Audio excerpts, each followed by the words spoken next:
തിരുനക്കരയുടെ പൂരപ്രപഞ്ചത്തിലേക്ക് വന്നു ചേരുകയാണവൻ. അതെ, ആനച്ചന്തങ്ങളെ അണിനിരത്തി മക്കരക്കുന്നിൽ വീണ്ടും പൂരാവേശം നിറയുമ്പോൾ ഇതാ വരികയാണ് കൊച്ചു മീനാട്. തെക്കൻ മലയാളത്തിന്റെ ഹൃദയത്തിൽ നിന്നും ഉത്സവ കേരളത്തിന്റെ ഹൃദയം കീഴടക്കുന്നവൻ യുവരാജ കേസരി മീനാട് കേസു.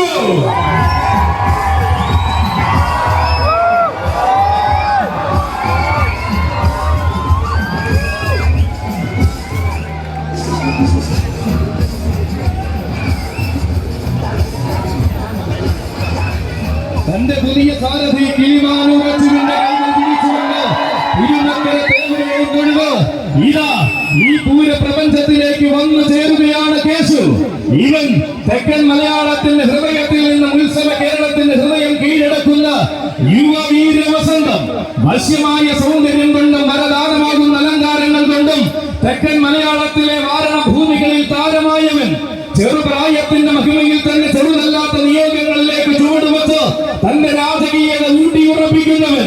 വരും കാലത്തെ ആവേശങ്ങളുടെ വരവിന് സ്ഥാനമുണ്ടാകുമെന്ന വെല്ലുവിളിയോട് പറയുന്ന ആ യുവരാജാവ് നാളെയുടെ സദസ്സുകളിൽ നായകത്വം തന്റെ പേരിലും കുറിക്കുമെന്ന് അടിവരയിട്ട് തെളിയിച്ച രാജകുമാരനാണിവൻ. വന്നു ചേരുകയായി മീനാട് ശ്രീ ധർമ്മശാസ്താവിനെയും തൊഴുതു വണങ്ങി ഉത്സവാവേശങ്ങളിലേക്ക് ചുവട് വയ്ക്കുന്നവൻ. ആ